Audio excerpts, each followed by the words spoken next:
Hello.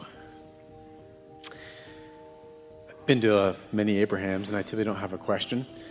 When I first started coming to Abraham, it didn't make sense. I was forced to come here. Really.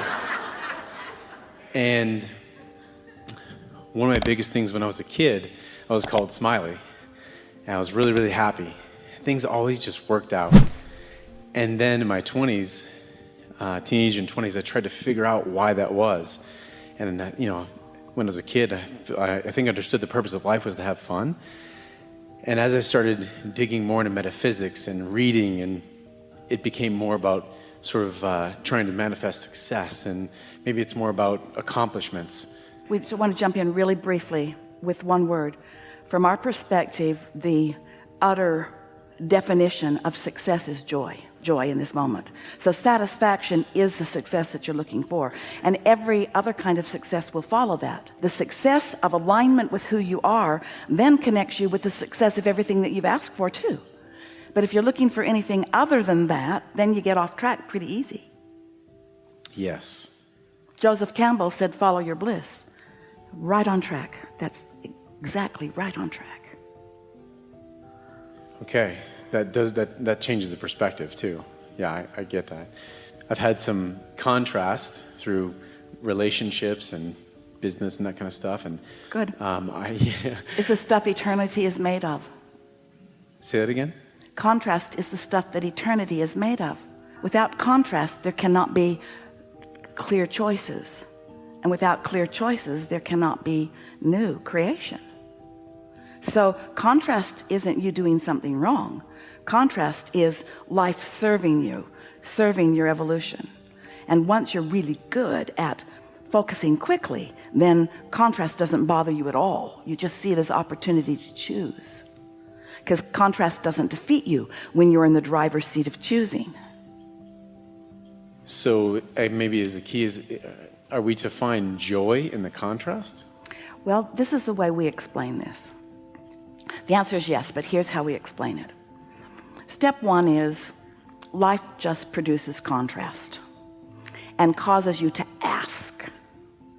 So without even maybe putting words to it, if someone's rude to you, you want them to be nicer. And if you don't have enough money, you want more money. It's that simple. Life causes you to ask, even if you don't put words to it. Once you've asked, your inner being is all over it. Your inner being, who stands as the receiver of your evolution, becomes the vibrational equivalent of each new asking. So step one is you ask. Step two is it's answered. But it's a vibrational version that humans don't want to admit is real at first.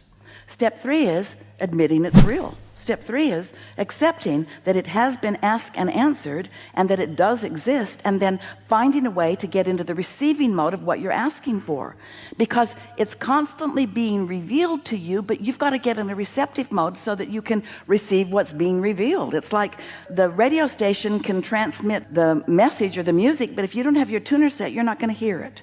So you've got to set your frequency to that frequency, which means you can't be in doubt or fear and hear it. So we teach meditation as the easiest way to get there. When you quiet your mind, you stop all thought. When you stop all thought, you stop resistant thought. When you stop resistant thought, your vibration rises, and when your vibration rises, you're in sync. And so now you're in the receptive mode. So step one is ask, step two is answered, step three is receive, and step four is getting real good at that. Being so good at receiving, mostly because you like to feel good, and because you've practiced quieting your mind so you can go there easily. So step four is just being real good at step three. That seems silly to have a whole step that's about the step before it.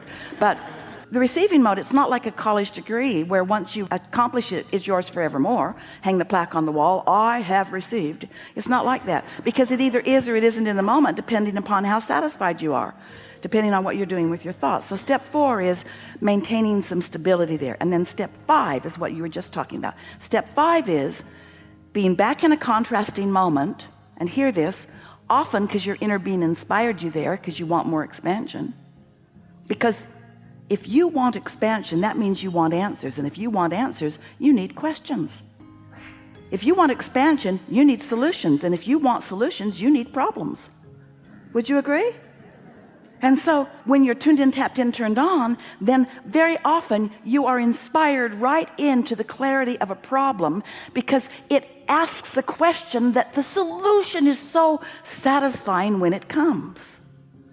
It's not failure on your part. It's nothing for you or anyone to be disappointed about. It's the process, and understanding the process and being at one with the process. And then once Esther caught hold of that, when something wonderful would happen in her life, she'd say, I did that.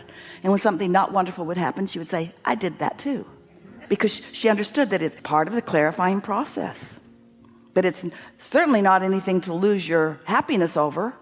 If you've been even watching this forum or listening to this forum for a while, isn't the most satisfying conversation, doesn't it follow a big problem that somebody has projected? Or a big question? Our answers are only as good and as big as the question.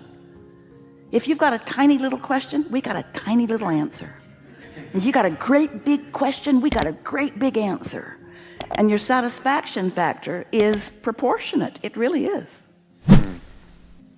Okay. I think I just got that. I think you did too. Yeah. It's almost this back end step from 5 to 1. Like that is it's a cycle. The quicker you can move through that.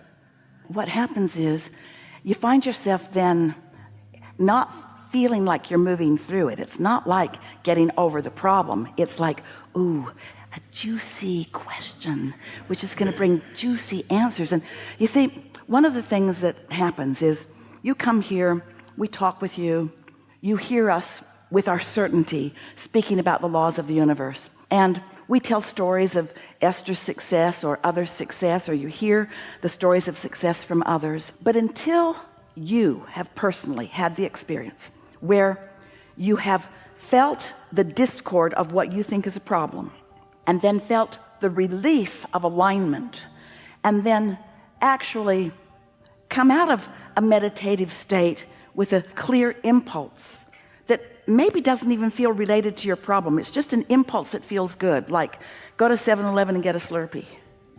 But the impulse is so strong and it feels so good that you do it.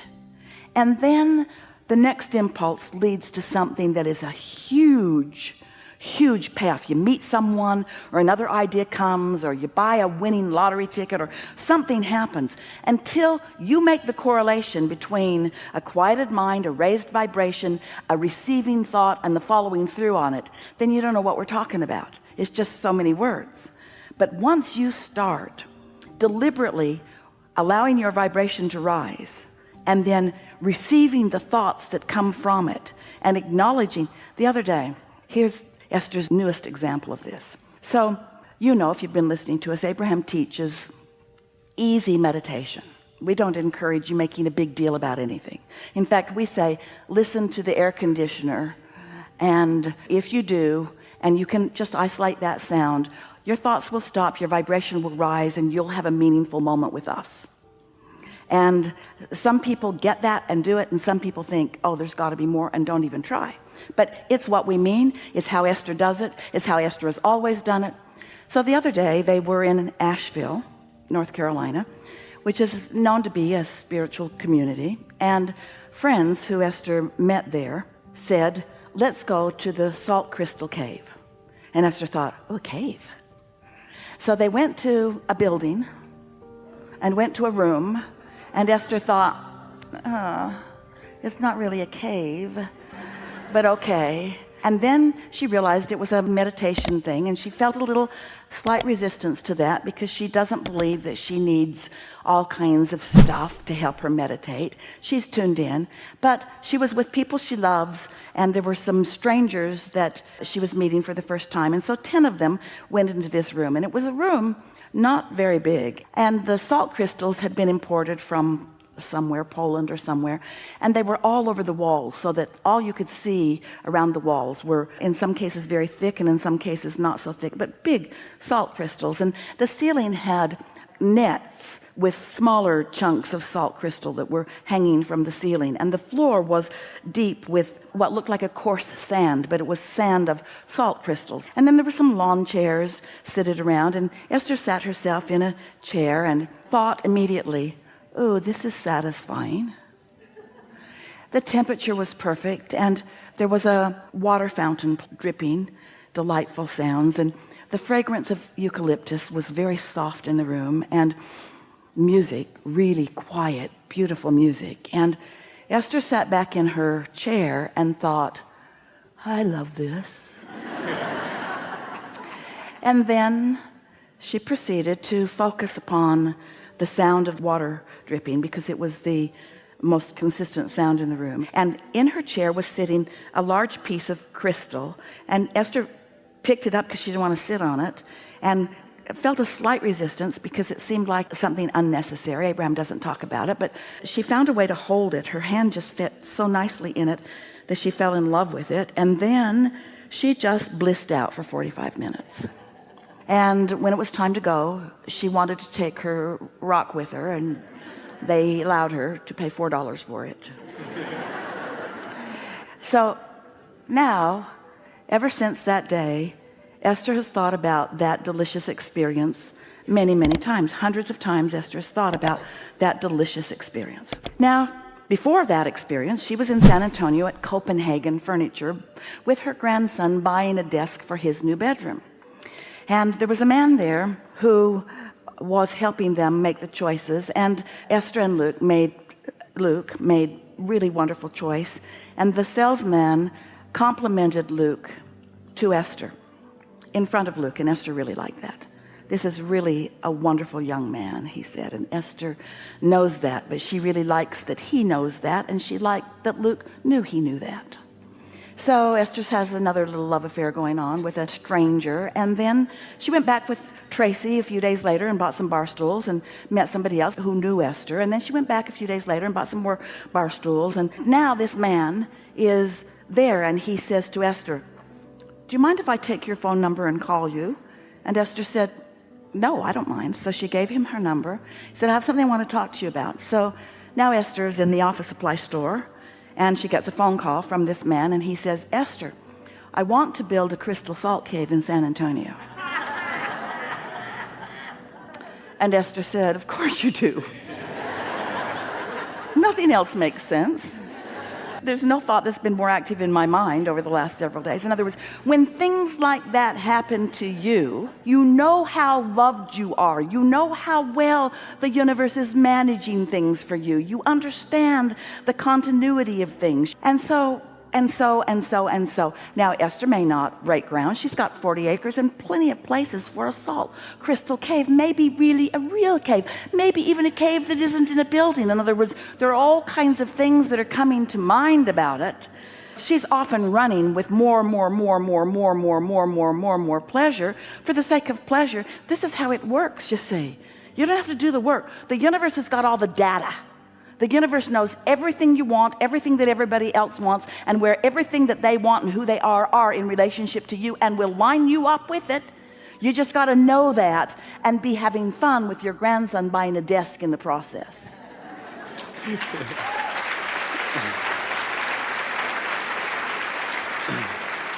And Esther doesn't even believe in the necessity of a salt crystal cave for meditation. She just liked it. She might be the only one who ever goes in it.